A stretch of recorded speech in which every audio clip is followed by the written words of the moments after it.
కూటమి ప్రభుత్వ పాలనలో రాయలసీమలోని అన్ని సాగునీటి ప్రాజెక్టులు, చెరువులు జలకళతో కలకలలాడుతున్నాయని పలమనేరు శాసనసభ్యులు అమర్నాథ్ రెడ్డి పేర్కొన్నారు. పెద్దపంజాని మండలంలోని రాజుపల్లి పంచాయతీ అమ్మల చెరువు హంద్రినీవా జలాలతో నిండడంతో రైతులు కూటమి నాయకులతో కలిసి ఆయన బుధవారం జలహారతి నిర్వహించారు. ఈ సందర్భంగా ఆయన మాట్లాడుతూ రాష్ట్రంలో సాగునీటి ప్రాజెక్టులను ఏర్పాటు చేసిన ఘనత చంద్రబాబుకు దక్కుతుందని అన్నారు.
హంద్రినీవా జలాల ద్వారా పలమనేరు నియోజకవర్గంలో అమ్ముళ్ళ చెరువు ఎప్పటి నుంచినో చెట్లు మొలిసి నిండనటువంటి చెరువు ఇది వరకు 2018-19 మధ్యలో మొట్టమొదటిసారి హంద్రినీవా జలాలు ఇక్కడ పారించినప్పుడు ఆ రోజు వదిలినాం. ఈరోజు మళ్ళీ కూడా హంద్రినీవా జలాలు వచ్చిన తర్వాత ఈ చెరువు జలకళతో కలకలలాడుతాం. అంటే దీనికి కారణం ఈరోజు ఈ కూటమి ప్రభుత్వం చంద్రబాబు నాయుడు గారు ఏదైతే అధికారంలోకి వచ్చిన 6 నెలల్లోనే నేను హంద్రినీవా జలాలు తీసుకొచ్చి కుప్పం దాకా తీసుకొస్తానని ఆ రోజు మాట చెప్పడం, అదే మాట పైన ఈరోజు కుప్పం దాకా నీళ్లు తీసుకెళ్లడం, కుప్పానికి పోయే సందర్భంలో మా నియోజకవర్గంలో కానీ అదేవిధంగా పుంగనూరులో కానీ మదనపల్లి కానీ తంబలపల్లి కానీ చిత్తూరు జిల్లాలో ఉండేటువంటి ఈ పడమటి ప్రాంతాల్లో అన్ని చెరువులు కూడా బ్రహ్మాండంగా కూడా చెరువుల నుండి కలకలలాడుతూ ఉన్నాయి.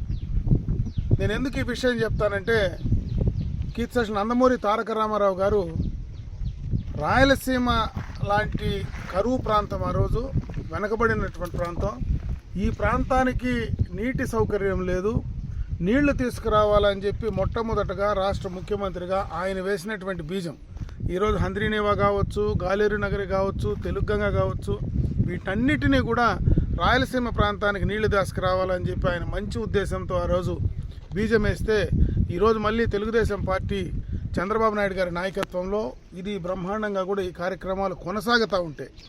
ఈరోజు ప్రతిపక్షంలో ఉండేటువంటి వైఎస్ఆర్ కాంగ్రెస్ పార్టీ నాయకులు రాయలసీమ గురించి గడిచిన 5 సంవత్సరాలు అధికారంలో ఉండి చేయలేనటువంటి పనులు, ఎందుకంటే దానికి ఒక ఉదాహరణ కూడా ఉంది.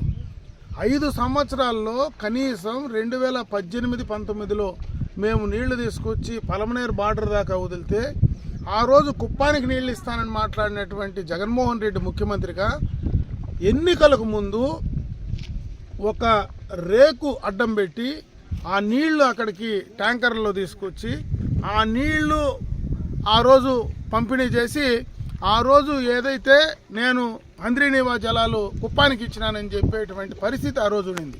ఈరోజు అట్లా కాదు. 6 నెలలుగా బ్రహ్మాండంగా కూడా ఈ కాలువలో నీళ్లు పోతూ ఉన్నాయి. దాదాపు రాయలసీమలో ఈ రాయలసీమ రైతాంగం కోసం, సాగునీటి కోసం ఈ యొక్క 22 నెలల కాలంలో దాదాపు 12,500 కోట్ల రూపాయలు ఈరోజు ఖర్చు పెట్టడం జరిగింది. ఇది ఈ కూటమి ప్రభుత్వం అధికారంలోకి వచ్చిన తర్వాత ఇంత డబ్బులు ఖర్చు పెట్టాం. ఈరోజు ఏదో రాయలసీమ ఎత్తిపోతల పథకాన్ని మేము తీసుకొచ్చాము, ఎత్తిపోతల పథకాన్ని నిర్వీర్యం చేస్తూ ఉన్నారని మా అవివేకంతో మాట్లాడుతున్నారు. ఉండేటువంటి ప్రాజెక్టులకు ఈరోజు గాలేరు నగరి ఉంది, హంద్రీనీవా ఉంది. వీటి రెండింటికి నీళ్లు వస్తే ఈరోజు హంద్రీనీవా దాదాపు పూర్తి చేసాం. ఇంకా ఇక్కడి నుంచి చిత్తూరు కానీ, ఈ జిల్లాలో కానీ, మిగతా రాయలసీమ జిల్లాల్లో కానీ, అనంతపూర్ కానీ, కర్నూలులో కానీ ఇంకా మిగిలిపోయిన వాటికి ఇచ్చే అవకాశం ఉంది. ఈరోజు గాలేరు నగరి నుంచి వచ్చేటువంటి నీళ్లు ఏదైతే ఉన్నాయో ఇప్పుడు మనకు కడప జిల్లాలో ఆగిపోయింది. అక్కడి నుంచి మళ్ళీ చిత్తూరుకి తీసుకొచ్చేయడానికి పాత చిత్తూరు జిల్లాలో అంటే ఇప్పుడు ప్రస్తుతం ఉన్నటువంటి తిరుపతి జిల్లాలో కానీ ఈ ప్రాంతానికి సాగునీరు అందించేటువంటి పరిస్థితి ఉంది. ఆ రోజు కనీసం ఫారెస్ట్ క్లియరెన్స్ పైన కనీసమైనటువంటి దృష్టి కానీ పరిశీలన కానీ చేసేటువంటి పరిస్థితి గత ప్రభుత్వ హయాంలో చేయలే. ఈరోజు దాన్ని కూడా పూర్తి చేస్తూ ఉన్నాం. అదేవిధంగా హంద్రీనీవాను, గాలేరు నగర్ని రెండు కూడా కలిపి మళ్ళీ ఈరోజు చిత్తూరు జిల్లాలో పడమటి ప్రాంతాల్లో కూడా నీళ్లు తీసుకొచ్చేటువంటి ప్రయత్నం ఈరోజు ఈ ప్రభుత్వం చంద్రబాబు నాయుడు గారు చేస్తూ ఉన్నారు. పూర్తిగా కూడా దుష్ప్రచారం చేసి ఏదో రాయలసీమకు వాళ్ళు ఒరగబెట్టినట్టు, ఈరోజు తెలుగుదేశం అధికారంలోకి రాకమునుపు వీళ్ళేదో చేసినట్టు, ఆ యొక్క వైసీపీ అధికారంలో జగన్మోహన్ రెడ్డి గారు ఏదో రాయలసీమ ఎత్తిపోతల పథకాన్ని పెడితే దాన్ని ఈరోజు నిర్వీర్యం చేసినటువంటి చెప్పేటువంటి మాటలు ఈరోజు పత్రికల్లో